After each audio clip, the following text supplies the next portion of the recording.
Hi hello' বন্ধু বান্ধৱীসকল, আজি মই বনাব লৈছোঁ অমিতা। অমিতা বহুতেই বেয়া পায় খাবলৈ, মোৰ ঘৰততো বহুত বেছি বেয়া পায়। অমিতা বনালে একদম দালি নাখায়ে। গতিকে মই নোখোৱা মানুহক কেনেকৈ অমিতা বনাই খুৱাওঁ আজি আপোনালোকৰ লগত শ্বেয়াৰ কৰিম।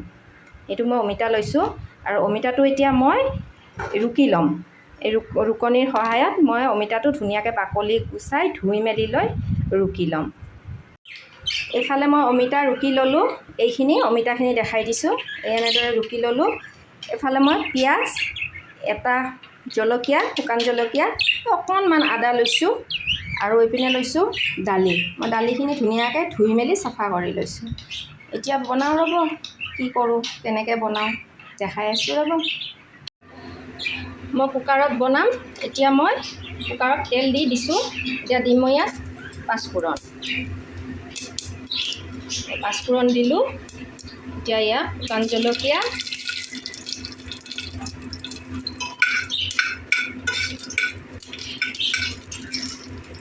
শুকান জলকীয়া, দিলোঁ। এতিয়া দিম মই ইয়াতে পিঁয়াজ।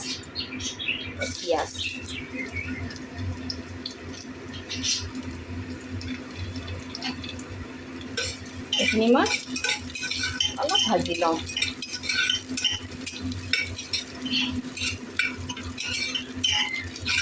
এইখিনি ভাজি লওঁ ৰ'ব।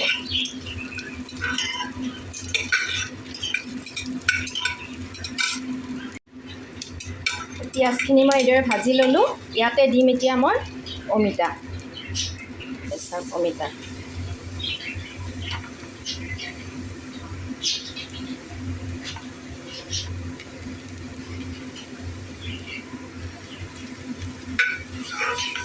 অমিতা দি দিলোঁ। এতিয়া অমিতাখিনি মই ইয়াৰ লগত অকণ ভাজি লওঁ।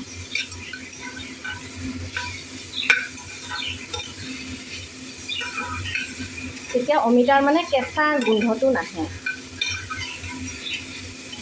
অলপ ভাজি ল'লে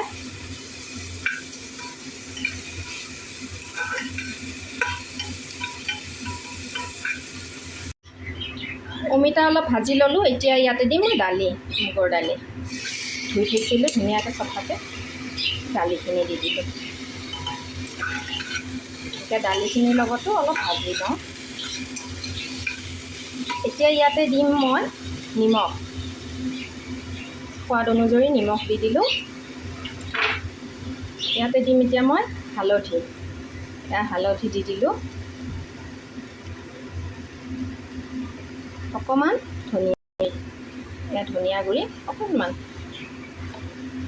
আৰু লগতে ধনিয়া দিলোঁ। যিহেতু জিৰাক নিদিলে জিৰাই আকৌ খং কৰিব, সেইকাৰণে জিৰাকো অকণমান দি দিলোঁ। দুয়ো মিলি জুলি থাকক আৰু।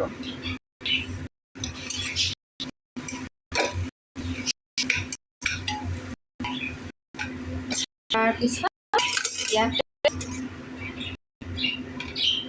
অকণমান আদা দি দিওঁ। তেতিয়া সোৱাদটো বহুত ধুনীয়া হয় আদা। আৰু আপোনালোকে যদি জ্বলা খায় তেতিয়াহ'লে কেঁচা জলকীয়া ফালি দিব, আৰু হয় খাবলৈ বহুত সোৱাদ হয়। এনেদৰে অলপ ভাজি লওঁ।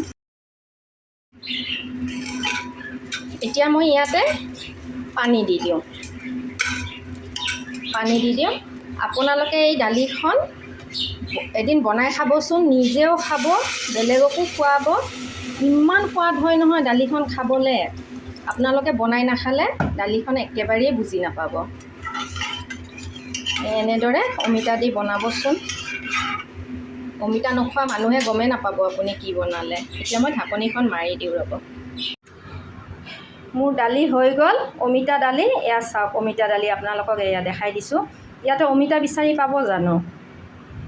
খাবলৈ ইমান সোৱাদ হয় নহয়।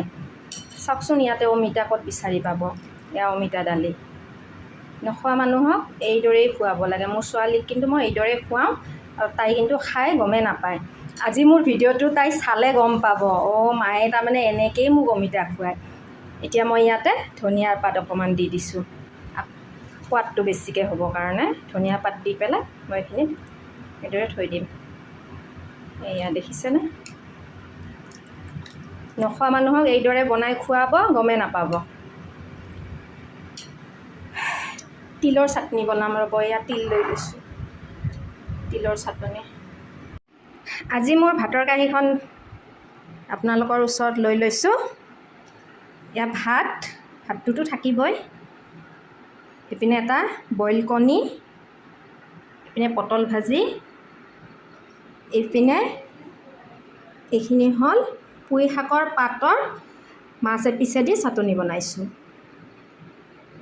তিল বটিছোঁ, তিলৰ চাটনি, এয়া চব্জি, পিঁয়াজ, নেমু, জলকীয়া আৰু এইপিনে দালি, অমিতা দালি। যিমানেই ৰ'দ, বতাহ, বৰষুণ, গৰম, ঠাণ্ডা নহওক বন্ধু বান্ধৱীসকল, পাকঘৰটো চম্ভালিব লাগিবই, আমি বনাব লাগিবই, উপায়তো নাই, গৰমেই হওক বা ঠাণ্ডাই হওক। এইদৰে আজি মোৰ ভাতৰ কাঁহীখন লৈ লৈছোঁ দেই। ভাল লাগিলে লাইক এটা কৰি দিব।